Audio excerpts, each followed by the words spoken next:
आकाश पर घना अंधेरा छाया हुआ था। दिशाओं में सिर्फ भय की गूंज सुनाई देती थी। ऐसा लगता था मानो कोई बड़ी शक्ति जन्म लेने वाली है। उसी समय महिषासुर नाम का असुर तीनों लोकों पर राज्य कर रहा था। उसका शरीर पहाड़ जैसा बड़ा, आंखें जलते अंगारों जैसी लाल, और उसके कदमों से धरती कांप उठती थी। ब्रह्मा जी से मिले वरदान ने उसे और भी खतरनाक बना दिया था। कोई देवता, कोई दानव, कोई असुर उसका वध नहीं कर सकता था। इस वरदान के बल पर वह और भी घमंडी हो गया। उसने स्वर्ग पर आक्रमण किया और इंद्रदेव को हरा दिया। देवताओं को उनके स्थान से भगा दिया गया। इंद्र, वरुण, अग्नि और वायु सब पराजित होकर भटकते रहे। दृश्य बड़ा भयानक था। काले बादल गरज रहे थे, बिजली आकाश को चीर रही थी और धरती पर खून की नदियां बह रही थीं। महिषासुर का तांडव केवल युद्ध तक सीमित नहीं रहा। उसने स्त्रियों और बच्चों को भी सताना शुरू कर दिया। आर्षियों के यज्ञ तोड़ दिए गए, मंदिर अपवित्र कर दिए गए और तपस्वियों का रक्त बहा दिया गया। वह बार बार अपना रूप बदलता, कभी मनुष्य, कभी भैंसा, कभी महाकाय दैत्य, और सामने वाले को धोखा देकर निर्दयता से मार डालता। देवताओं का यह अपमान असहनीय हो गया। सब देवता मिलकर ब्रह्मा, विष्णु और महेश के पास पहुंचे। उनका दरबार उस समय किसी दैवी सभा जैसा लग रहा था। चारों ओर प्रकाश फैला हुआ था, लेकिन देवताओं के चेहरे पर गहरी उदासी थी। वे हाथ जोड़कर बोले, प्रभु, हम असहाय हो चुके हैं। महिषासुर ने हमें हरा दिया है, हमारा स्वर्ग छीन लिया है। अब केवल आप ही हमें बचा सकते हैं। देवताओं की पुकार ब्रह्मांड में गूंज उठी। तभी कुछ अद्भुत हुआ। विष्णु का क्रोध, महादेव का तांडव और ब्रह्मा का तेज मिलकर एक दिव्य ज्योति में बदलने लगे। वह ज्योति इतनी प्रबल थी कि सूर्य का प्रकाश भी उसके आगे फीका पड़ गया। दिशाएं कांप उठी, आकाश थर्रा गया, और उसी ज्योति से धीरे धीरे एक स्त्री का रूप प्रकट होने लगा। वह थी मां दुर्गा। उनका प्रकट होना किसी चमत्कार से कम नहीं था। चारों ओर आवाज गूंजी, जय मां दुर्गे, जय आदिशक्ति। उनके 10 हाथों में अलग अलग अस्त्र शस्त्र थे। त्रिशूल, चक्र, गदा, तलवार, धनुष बाण, शंख, घंटा, ढाल और कमल। हर शस्त्र किसी देवता का आशीर्वाद था। उनके साथ प्रकट हुआ एक विशाल सिंह, जिसकी गर्जना से पूरा आकाश गूंज उठा। यह सिंह केवल वाहन नहीं, बल्कि मां की वीरता और अजेय शक्ति का प्रतीक था। देवताओं के चेहरे पर फिर से आशा लौट आई। जहां अभी निराशा और भय था, वहां अब जय घोष गूंजने लगे। सबने मिलकर मां दुर्गा से प्रार्थना की, मां, हमारी रक्षा कीजिए। उस दुष्ट का अंत कीजिए जिसने सब लोगों को आतंकित कर रखा है। मां दुर्गा का यह दिव्य प्राकट्य मानो नए युद्ध का आरंभ था, मगर असली संग्राम अभी बाकी था। महिषासुर को इस बात का अंदाज भी नहीं था कि उसका अंत अब एक नारी के हाथों लिखा जा चुका है, जिसे वह अब तक तुच्छ समझता आया था। मां दुर्गा के प्रकट होते ही देवताओं की आत्माओं में मानो नया जीवन भर गया। उनकी आंखों से आंसू बह रहे थे, पर यह आंसू हार के नहीं, बल्कि उम्मीद और आभार के थे। आकाश में देवगण एक स्वर में गा उठे, जय भवानी, जय दुर्गे, जय आदिशक्ति। दूसरी ओर महिषासुर अपने स्वर्गीय महल में मदिरा और नृत्य में डूबा बैठा था। चारों तरफ असुर स्त्रियां उसकी विजय का उत्सव मना रही थीं। इंद्र का सिंहासन, जो कभी देवताओं का गौरव था, अब उस राक्षस के पैरों के नीचे था। मदहोशी और घमंड में डूबा महिषासुर ऊंची आवाज में बोला, अब पूरे ब्रह्मांड पर मेरा ही शासन चलेगा। न कोई देव, न कोई नारी, न कोई शक्ति मुझे हरा सकती है। उसकी हंसी इतनी भयानक थी कि आकाश कांप उठा, दिशाएं सिहर उठीं। पर तभी जब उसका अहंकार चरम पर था, आकाश में सिंह की एक भयंकर गर्जना गूंजी। यह गर्जना थी मां दुर्गा के वाहन की। स्वर्गलोक के द्वार पर मां दुर्गा प्रकट हुई, स्वर्णिम आभा से आलोकित। उनके नेत्र अग्नि की लपटों जैसे चमक रहे थे और उनके 10 हाथों में दमकते अस्त्र शस्त्र ऐसे प्रकाशमान थे कि मानो सारे तारे फीके पड़ गए हों। उनकी उपस्थिति से चारों ओर दिव्यता फैल गई और महिषासुर का महल कांप उठा। महिषासुर ने यह दृश्य देखा तो कुछ पल के लिए स्तब्ध रह गया, लेकिन फिर उसके चेहरे पर उपहास भरी मुस्कान फैल गई। वह ठहाका लगाकर बोला, क्या यही है वह शक्ति जिसे देवताओं ने भेजा है? एक स्त्री, क्या यह मुझे चुनौती देगी? क्या यह महिषासुर का सामना कर सकेगी? उसके शब्दों में तिरस्कार और अहंकार टपक रहा था। मां दुर्गा का चेहरा शांत था, पर उनकी आंखों में ऐसी ज्वाला जल रही थी कि असुरों का रक्त सूख जाए। उन्होंने गूंजती हुई आवाज में कहा, महिषासुर, तेरा अंत अब निश्चित है। तूने निर्दोषों का रक्त बहाया, ऋषियों के यज्ञ नष्ट किए, देवताओं से स्वर्ग छीन लिया। अब तुझे तेरे पापों की सजा मिलेगी। मैं वह शक्ति हूं जिसे तूने कभी समझा ही नहीं। मैं शक्ति हूं सृष्टि की, पालन की और संहार की। उनकी वाणी सुनते ही पूरा ब्रह्मांड कांप उठा। उनके शब्दों की गूंज दिशाओं में फैल गई। असुर सेनाएं जो अब तक महिषासुर के पीछे खड़ी थीं, मां दुर्गा के तेज से डरकर कांपने लगीं। कुछ सैनिक पीछे हट गए, कुछ डरकर भाग खड़े हुए। मगर महिषासुर का घमंड और भी बढ़ गया। उसने आदेश दिया, जाओ, इस नारी को पकड़कर मेरे चरणों में लाओ। तभी मां दुर्गा का स्वर और कठोर हो उठा। उन्होंने त्रिशूल आकाश में उठाया और उनके सिंह ने ऐसी दहाड़ लगाई कि असुर सैनिक उसी क्षण धराशायी हो गए। उनके प्राण मानो हवा में ही विलीन हो गए। दृश्य भयानक था। चारों ओर धूल और अग्नि, आकाश से गिरती ज्वालाएं और बीच में मां दुर्गा का दिव्य रूप, जो हर असुर के लिए मृत्यु का संदेश बन चुका था। यह देख महिषासुर का चेहरा क्रोध से लाल हो गया। उसने तुरंत अपना भैंस रूप धारण किया। उसका शरीर पर्वतों जैसा, सींग बिजली जैसे और खुर धरती को चीर डालने वाले। उसकी गर्जना से नदियां उफान मारने लगी। वह पूरी गति से मां दुर्गा की ओर दौड़ा, उन्हें रौंदने का प्रयास करते हुए। पर मां दुर्गा अपनी जगह अटल खड़ी थीं। उनके चेहरे पर न भय था न कंपी। उन्होंने धनुष उठाया और बाण साधा। जैसे ही प्रत्यंचा खींची, आकाश में एक गगनभेदी ध्वनि गूंजी। बाण निकलते ही महिषासुर के सीने पर लगा। उसका रक्त छिटककर आकाश में लाल बादलों सा फैल गया। युद्ध शुरू हो चुका था। यह केवल देवी और असुर का संघर्ष नहीं था, यह था सत्य और असत्य का, अहंकार और धर्म का, न्याय और अन्याय का महासंग्राम। युद्ध भूमि अब केवल स्वर्ग लोक तक सीमित नहीं रही। मां दुर्गा और महिषासुर का टकराव पूरे त्रिलोक में गूंज रहा था। आकाश लालिमा से भर गया था, धरती कांप रही थी और समुद्र की लहरें गर्जना कर रही थी। मानो स्वयं प्रकृति इस महायुद्ध की साक्षी बन गई हो। असुरों की लाखों की सेना तलवारें, गदाएं, भाले और अग्निबाण लेकर मां दुर्गा की ओर बढ़ी। उनके रथों के पहिए धरती को चीर रहे थे और उनकी हुंकार से दिशाएं थर्रा रही थीं। यह दृश्य किसी भव्य युद्ध कथा के चरम बिंदु जैसा था। एक ओर असुरों की असीम भीड़ और दूसरी ओर अकेली देवी दुर्गा, जो अपने सिंह पर आरूढ़ थी। मां दुर्गा का रूप अद्वितीय था। उनके केश वायु में लहरा रहे थे। उनके नेत्रों से अग्नि की ज्वालाएं निकल रही थीं और उनके 10 हाथों से अस्त्र शस्त्र बिजली की तरह चमक रहे थे। उनका सिंह युद्ध भूमि में कूद पड़ा और उसकी गर्जना से सैकड़ों असुरों के प्राण निकल गए। देवी ने अपने चक्र को आकाश में घुमाया और वह चक्र असुरों की सेना में जाकर ऐसे समाया कि देखते ही देखते उनके शरीर चीर चीर हो गए। उनका रक्त युद्ध भूमि को लाल कर गया। महिषासुर की सेना ने पूरी ताकत लगा दी। असुर योद्धा जो पर्वतों के समान विशाल थे, वे मां दुर्गा पर टूट पड़े। किसी ने अग्निबाण छोड़ा, किसी ने गदा उठाई तो किसी ने लोहे के भाले से वार किया, लेकिन मां दुर्गा का हर वार उनके लिए विनाश बन रहा था। उन्होंने अपने धनुष से एक साथ 10 बाण छोड़े। हर बाण बिजली की गति से चला और 10 असुरों का सीना चीर गया। उनके चीखने की आवाजें इतनी भयानक थीं कि आकाश में गिद्ध और कौवे मंडराने लगे। मां दुर्गा ने तभी अपना त्रिशूल उठाया और महागर्जना के साथ उसे असुरों की भीड़ में फेंका। वह त्रिशूल मानो प्रलय का प्रतीक था। जिस असुर पर वह गिरा, उसका शरीर तुरंत धूल में मिल गया। यह देखकर बाकी असुर भय से कांप उठे, लेकिन महिषासुर का घमंड टूटने को तैयार नहीं था। वह बार बार अपने सैनिकों को उकसाता, डरो मत, वह केवल स्त्री है, उसकी शक्ति क्षणिक है, आगे बढ़ो और इसे नष्ट कर दो। लेकिन असुर अब समझ चुके थे कि यह कोई साधारण स्त्री नहीं, बल्कि ब्रह्मांड की आदिशक्ति है।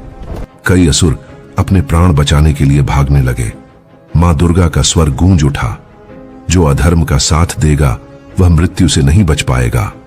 और यह कहकर उन्होंने अपनी तलवार उठाई, जिसकी चमक सूर्य से भी अधिक प्रखर थी। उन्होंने उस तलवार से एक ही प्रहार में सैकड़ों असुरों को काट गिराया। युद्ध भूमि अब रक्त, शव और चीखों से भर चुकी थी। हवा में धूल और बारूद की गंध थी और चारों ओर ज्वालाएं भड़क रही थीं। असुरों की लाशें पहाड़ों की तरह ढेर हो गईं।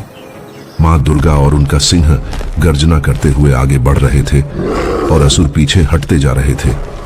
यह दृश्य किसी महाकाव्य का स्वर्णिम क्षण था, जहां धर्म की शक्ति अधर्म पर भारी पड़ रही थी। महिषासुर ने यह सब देखा और उसकी आंखों में क्रोध की ज्वाला भड़क उठी। वह चिल्लाया, दुर्गा, तूने मेरी सेना को तोड़ा, अब मैं स्वयं तेरा अंत करूंगा। तुझे यह घमंड तोड़कर दिखाऊंगा कि कोई स्त्री मुझे पराजित नहीं कर सकती। इतना कहकर वह अपने महाकाय रूप में बदल गया। उसका भैंस रूप पहले से भी अधिक भयावह हो गया। उसके खुरों से चिंगारियां निकल रही थीं और उसके फुफकार से धरती फटने लगी। अब युद्ध अपने चरम की ओर बढ़ रहा था। युद्ध भूमि अब प्रलय का दृश्य बन चुकी थी। रक्त की नदियां बह रही थीं। आकाश में गिद्ध और राक्षसी पक्षी मंडरा रहे थे और असुरों की चीत्कारें दिशाओं को कंपा रही थीं। इस विनाश के बीच सिंह पर आरूढ़ मां दुर्गा अपने दिव्य अस्त्रों के साथ खड़ी थीं, मानो स्वयं ब्रह्मांड का संतुलन संभाले हुए हों। तभी एक महागर्जना हुई, दुर्गा, अब तेरा खेल खत्म। यह आवाज महिषासुर की थी, जो अपने भयंकर भैंस रूप में आगे बढ़ रहा था। उसकी आंखें अंगारों की तरह लाल थीं, सींग पर्वतों जैसे विशाल और उसका शरीर इतना विराट कि पर्वत तक उसके सामने छोटे लगने लगे। उसके कदमों से धरती फटने लगी। हर खुर की चोट से बिजली की गर्जना जैसी ध्वनि निकलती और धरती दरारों से भर जाती। महिषासुर ने झपट्टा मारा, अपनी विशाल सींगों से मां दुर्गा को भेदने का प्रयास किया, लेकिन देवी ने अपने सिंह को संकेत दिया और सिंह ने हवा में उछलकर उसके वार को विफल कर दिया। मां दुर्गा ने तुरंत अपना गदा उठाकर उसके मस्तक पर प्रहार किया। वह प्रहार इतना प्रचंड था कि पूरा आकाश हिल गया, किंतु महिषासुर ने क्रोध में दहाड़ लगाई और अपने विशाल शरीर को घुमाकर देवी को गिराने की कोशिश की। मां दुर्गा शांत थीं, पर उनकी आंखों में युद्ध का ज्वालामुखी धधक रहा था। उन्होंने चक्र उठाया और महिषासुर की गर्दन पर चलाया। वह चक्र वज्र के समान घूमता हुआ उसके शरीर से टकराया, लेकिन महिषासुर ने तुरंत अपना रूप बदल लिया और एक विशालकाय हाथी बन गया। हाथी रूप में उसने अपनी सूंड से देवी को जकड़ने का प्रयास किया। यह दृश्य मानो साक्षात महाकाव्य की पंक्तियों जैसा था। एक ओर विराट हाथी रूपी राक्षस और दूसरी ओर तेजोमय मां दुर्गा। देवी ने क्रोध में अपनी तलवार निकाली और एक ही वार से उस सूंड को काट डाला। महिषासुर पीड़ा से चिल्लाया और तुरंत सिंह का रूप धर लिया। उसका सिंह रूप दहाड़ता हुआ देवी पर झपटा, लेकिन मां दुर्गा का सिंह उससे भिड़ गया। दोनों सिंहों की टक्कर से पूरी धरती कांप उठी। अग्नि की चिंगारियां और धूल चारों ओर फैल गई। यह संघर्ष इतना भयानक था कि देवगण भी भय से कांप उठे, किंतु वे मां दुर्गा के जय घोष करते रहे। जय मां दुर्गा, जय महाशक्ति। युद्ध थमने का नाम नहीं ले रहा था। महिषासुर कभी भैंस बनता, कभी हाथी, कभी सिंह। हर बार नए रूप में मां दुर्गा को पराजित करने का प्रयास करता, लेकिन हर बार मां दुर्गा अपनी दिव्य शक्ति और शौर्य से उसे परास्त कर देती। उनकी आंखों से अग्नि की लपटें निकल रही थीं। उनके हाथों से निकला हर अस्त्र असुरों के लिए मृत्यु का दूत बन रहा था। महिषासुर का क्रोध अब पागलपन में बदल चुका था। वह दहाड़ता, दुर्गा, तू चाहे कितनी भी शक्तिशाली हो, लेकिन मैं अजर अमर हूं। तेरा मुझ पर कोई वश नहीं चल सकता। उसकी हंसी आकाश में गूंज उठी, लेकिन मां दुर्गा ने शांत स्वर में उत्तर दिया, महिषासुर, तेरा अंत निश्चित है। तेरे अहंकार ने ही तुझे अंधा कर दिया है। मैं शक्ति हूं और शक्ति से बढ़कर इस सृष्टि में कोई नहीं। युद्ध भूमि अब अपने चरम की ओर बढ़ रही थी। देवगण ऊपर से देख रहे थे, अर्षि मुनि प्रार्थनाएं कर रहे थे और दिशाएं मां दुर्गा के अस्त्रों की चमक से आलोकित हो रही थी। अब निर्णायक क्षण आने वाला था, जब धर्म और अधर्म का अंतिम टकराव इतिहास रचने वाला था। युद्ध अब प्रलय से भी अधिक भयंकर हो चुका था। महिषासुर बार बार अपने रूप बदल रहा था, कभी सिंह, कभी हाथी, कभी महाकाय दानव, तो कभी फिर से भैंस का विकराल रूप। हर रूप में उसकी शक्ति असीम प्रतीत होती, लेकिन मां दुर्गा हर बार उस पर भारी पड़ रही थी। उनके अस्त्र शस्त्र बिजली की तरह चमक रहे थे और उनके चेहरे पर युद्ध की उग्रता के बीच अद्भुत शांति झलक रही थी। उनके हर प्रहार में धर्म की ऊर्जा और संहार की ज्वाला थी। महिषासुर ने पुनः अपने भैंस रूप में गर्जना की। उसकी दहाड़ से आकाश फटने लगा, नदियां उफान मारने लगीं और पर्वत कांप उठे। वह अपनी सींगों से आकाश को चीरता हुआ मां दुर्गा की ओर झपटा। उसकी गति इतनी प्रचंड थी कि चारों ओर धूल का तूफान छा गया। लेकिन मां दुर्गा ने सिंह से छलांग लगाई और आकाश में उठकर अपने त्रिशूल को दोनों हाथों से कसकर थाम लिया। उनके नेत्र अग्निज्वालाओं की भांति प्रज्वलित हो उठे और उनकी आवाज गगन में गूंज उठी, महिषासुर, तेरा अंत अब निश्चित है। महिषासुर ने अपनी पूरी शक्ति से देवी पर प्रहार किया। उसकी सींगों की टक्कर से धरती दरक गई, किंतु मां दुर्गा अडिग रहीं। उन्होंने अपने त्रिशूल को घुमाया, जिससे वज्र के समान गर्जना उठी। फिर उन्होंने त्रिशूल को पूरी सामर्थ्य से महिषासुर की छाती में भेद दिया। वह क्षण किसी महाप्रलय से कम नहीं था। त्रिशूल लगते ही महिषासुर की चीख आकाश में गूंज उठी। धरती कांपने लगी और रक्त की धाराएं बह चलीं। उसका विराट शरीर डगमगा कर गिर पड़ा, किंतु उसने हार मानने से पहले फिर से रूप बदलने का प्रयास किया। कभी हाथी, कभी सिंह, कभी दानव। वह छटपटाता रहा, परंतु त्रिशूल उसकी छाती में धंस चुका था। मां दुर्गा ने सिंह पर चढ़कर उसे भूमि पर दबा लिया और अपने चरण से उसकी गर्दन को कुचल दिया। देवताओं की आंखों में उल्लास और आशा की ज्वाला भड़क उठी। वे गगनभेदी स्वर में पुकारने लगे, जय मां दुर्गा, जय महिषासुरमर्दिनी। दिशाएं गूंज उठी, आकाश से पुष्पवृष्टि होने लगी। आशी मुनि स्तुतियां गाने लगे और सभी देवगण उनके चरणों में झुक गए। महिषासुर की अंतिम चीख इतनी भयावह थी कि उसका प्रतिध्वनि तीनों लोकों में गूंज गया। फिर उसका विशाल शरीर धरती पर गिरा और क्षण भर में धूल में मिल गया। उसका आतंक, उसका अभिमान, उसकी शक्ति सब समाप्त हो चुका था। मां दुर्गा सिंह पर आरूढ़ होकर विजयी मुद्रा में खड़ी थी। उनके चारों ओर दिव्य प्रकाश फैल रहा था और पूरा आकाश पुष्पों से भर चुका था। यह दृश्य युगों युगों तक स्मरणीय रहा, जहां धर्म ने अधर्म पर विजय पाई, सत्य ने असत्य को मिटा दिया और शक्ति ने अहंकार को चूर चूर कर दिया। महिषासुर के पतन के बाद तीनों लोकों में शांति फैल गई। आकाश से बादल हट गए, खून से भरी नदियां फिर से साफ जल से भर उठी और धरती ने जैसे नया जीवन पा लिया। देवता अपने छिपे स्थानों से बाहर आए। आर्षि मुनियों ने फिर से यज्ञ करना शुरू किया और धर्म की स्थापना होने लगी। मां दुर्गा सिंह पर सवार थीं। उनके त्रिशूल पर अब भी युद्ध का रक्त था, लेकिन उनके चेहरे पर दिव्य तेज और गहरी शांति झलक रही थी। उनकी आंखों में करुणा थी, उनके हृदय में मातृत्व का भाव था और चारों ओर फूलों की वर्षा हो रही थी। ऐसा लग रहा था जैसे पूरा ब्रह्मांड मां को प्रणाम कर रहा हो। देवताओं ने झुककर प्रार्थना की, हे आदिशक्ति, आपने हमें असुरों से मुक्त किया। आपने धर्म की रक्षा की और अधर्म का अंत किया। आपका यह उपकार सदा याद रखा जाएगा। विष्णु, शिव और ब्रह्मा ने मिलकर घोषणा की, आज से आप महिषासुर मर्दिनी कहलाएंगी। जब भी अधर्म बढ़ेगा, आप ही प्रकाश बनकर प्रकट होंगी। उस समय का दृश्य अद्भुत था। आकाश में वीणा, मृदंग और शंख बजने लगे। आर्षि मुनियों ने मंत्रों का जाप किया। देवकन्याएं पुष्प अर्पित करने लगीं। सातों समुद्र जैसे नृत्य कर रहे थे और पर्वतों की चोटियां झुककर प्रणाम कर रही थीं। चारों ओर दिव्य आभा फैल गई और पूरा ब्रह्मांड प्रकाश से भर गया। देवताओं ने निर्णय लिया, मां दुर्गा की इस विजय को हम यादगार बनाएंगे। हर साल जब शरद ऋतु आएगी, जब आसमान साफ होगा और धरती पर चांदनी बिखरेगी, तब हम 9 रातों तक उनकी पूजा करेंगे। दीप जलाएंगे, नगाड़े बजाएंगे और मां की शक्ति को याद करेंगे। यही होगी दुर्गा पूजा। इस तरह दुर्गा पूजा की परंपरा शुरू हुई। तब से आज तक हर साल शरद ऋतु में, खासकर आश्विन महीने की शुक्ल पक्ष की 9 रातों में मां दुर्गा की भव्य आराधना होती है। कहीं मूर्तियां स्थापित होती हैं, कहीं पंडालों में झांकियां सजती हैं, कहीं ढाक की धुन बजती है और कहीं स्त्रियां सिंदूर खेलती हैं। हर गांव, हर नगर मां की आरती से गूंज उठता है। दुर्गा पूजा सिर्फ एक पर्व नहीं, बल्कि मां की उस दिव्य विजय का स्मरण है जब उन्होंने अकेले ही असुरों का अंत कर धर्म की रक्षा की थी।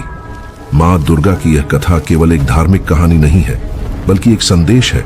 जब भी अधर्म और अहंकार बढ़ेगा, तब तब शक्ति रूपी मां प्रकट होकर धर्म की रक्षा करेंगी। मां दुर्गा शक्ति का शाश्वत प्रतीक है। उनकी कथा सुनकर हर भक्त के भीतर साहस, विश्वास और ऊर्जा जाग उठती है। महिषासुर के अंत से लेकर दुर्गा पूजा की परंपरा तक की यह गाथा आज भी हर दिल में गूंजती है। हर बार जब ढाक की धुन बजती है, दीप जलते हैं और मां दुर्गा की प्रतिमाएं सजती हैं, तो लगता है जैसे वही युद्ध, वही विजय और वही महिमा फिर से जीवित हो उठी है। तो दोस्तों, ये थी आदिशक्ति मां दुर्गा की दिव्य कथा। अगर आप इस वीडियो को यहां तक देख रहे हैं तो हमें पता है कि आपके दिल में मां के प्रति कितनी गहरी भक्ति है। मां दुर्गा की अनंत कृपा आप और आपके परिवार पर हमेशा बनी रहे। आपके जीवन में खुशियां, सफलता और शांति कभी कम ना हो। अगर आपको यह वीडियो पसंद आया हो तो लाइक करें, कमेंट में लिखें जय मां दुर्गा और इसे अपने दोस्तों और परिवार के साथ शेयर करना बिल्कुल ना भूलें। और हां, अगर अभी तक चैनल को सब्सक्राइब नहीं किया है तो जल्दी से कर लीजिए ताकि हमारे आने वाले हर नए वीडियो की सूचना आपको तुरंत मिल सके। बहुत जल्द हम फिर मिलेंगे एक नई प्रेरणादायक कहानी के साथ। तब तक के लिए जय मां दुर्गा, जय मां अंबिके, जय मां काली।